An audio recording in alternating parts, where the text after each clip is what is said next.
Birinci şule. Bu şulenin 3 şuağı var. Birinci şua, derece-i icazda belagat-ı Kur'aniyedir.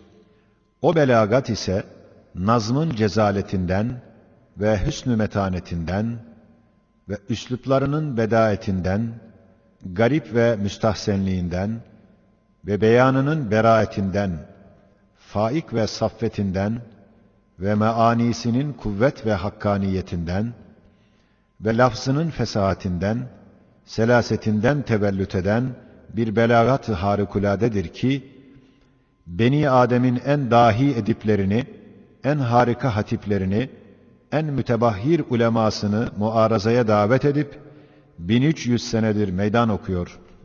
Onların damarlarına şiddetle dokunuyor. Muarazaya davet ettiği halde, kibir ve gururlarından başını semavata vuran o dahiler, ona muaraza için ağız açamayıp, kemal-i zilletle boyun eğdiler. İşte belagatındaki vecih-i icazı 2 suretle işaret ederiz. Birinci suret, icazı vardır ve mevcuttur. Çünkü Ceziretül Arap ahalisi o asırda ekseriyeti mutlaka itibariyle ümmi idi. Ümmilikleri için mefahirlerini ve vukuat-ı tarihiyelerini ve mehasini ahlaka yardım edecek durubu emsallerini kitabet yerine şiir ve belagat kaydıyla muhafaza ediyorlardı. Manidar bir kelam, şiir ve belagat cazibesiyle eslaftan ahlafa, hafızalarda kalıp gidiyordu. İşte şu ihtiyacı fıtri neticesi olarak o kavmin manevi çarşı ticaretlerinde en ziyade revaç bulan fesahat ve belagat metaı idi. Hatta bir kabilenin beli bir edibi, en büyük bir kahramanı millisi gibiydi. En ziyade onunla iftihar ediyorlardı. İşte İslamiyet'ten sonra alemi zekalarıyla idare eden o zeki kavim, şu en revaçlı ve medar-ı iftiharları ve ona şiddeti ihtiyaçla muhtaç olan belagatta akvam-ı alemden en ileride ve en yüksek mertebedeydiler. Belagat o kadar kıymetdar idi ki, bir edibin bir sözü için 2 kavim büyük muharebe ederdi ve bir sözüyle musalaha ediyorlardı. Hatta onların içinde Muallakat-ı Seb'a namıyla 7 edibin 7 kasidesini altınla Kabe'nin duvarına yazmışlar, onunla iftihar ediyorlardı. İşte böyle bir zamanda, belagat en revaçlı olduğu bir anda, Kur'an-ı Mucizül Beyan nüzul etti.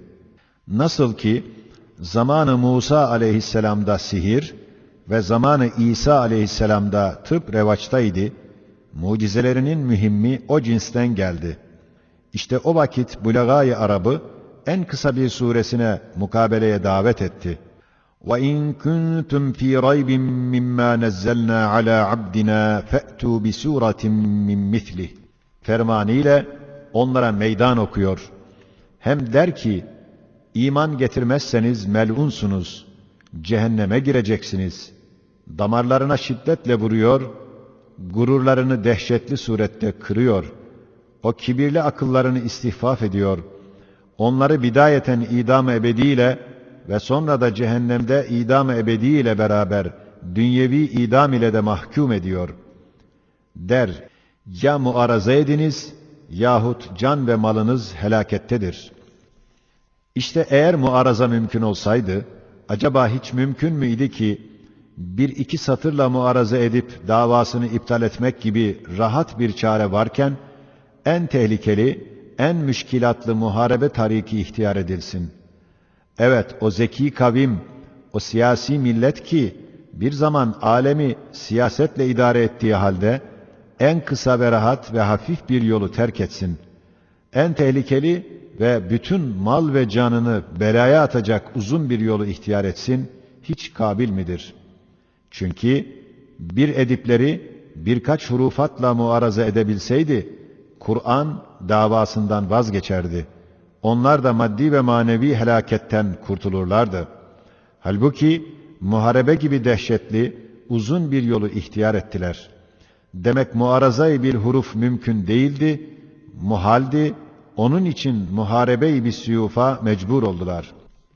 Hem Kur'an'ı tanzil etmek, taklidini yapmak için gayet şiddetli iki sebep vardı. Birisi, düşmanın hırsı muarızası, diğeri dostlarının şevki taklididir ki, şu iki saik-i şedid altında milyonlar Arabi kitaplar yazılmış ki, hiçbirisi ona benzemez. Alim olsun, ami olsun, her kim ona ve onlara baksa katiyen diyecek ki, Kur'an bunlara benzemez.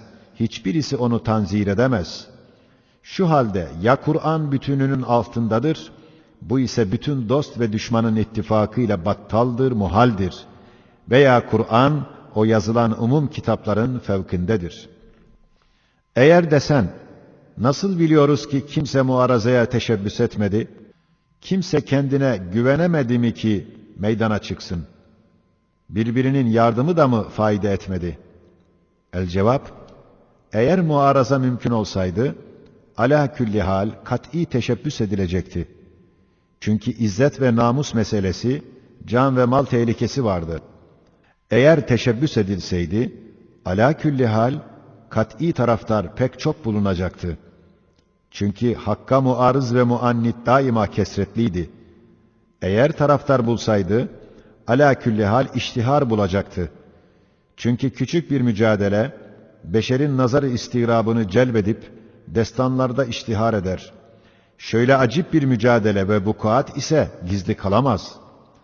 İslamiyet aleyhinde ta en çirkin ve en şeni şeylere kadar nakledilir, meşhur olur. Halbuki, muarazaya dair Müseylime-i Kezzab'ın bir iki fıkrasından başka nakledilmemiş. O Müseylime'de çendan belagat varmış. Fakat hadsiz bir hüsnü cemale malik olan beyan-ı Kur'an'a nispet edildiği için, onun sözleri hezeyan suretinde tarihlere geçmiştir. İşte Kur'an'ın belagatındaki icaz, katiyen 2 kere 2 4 eder gibi mevcuttur ki, iş böyle oluyor.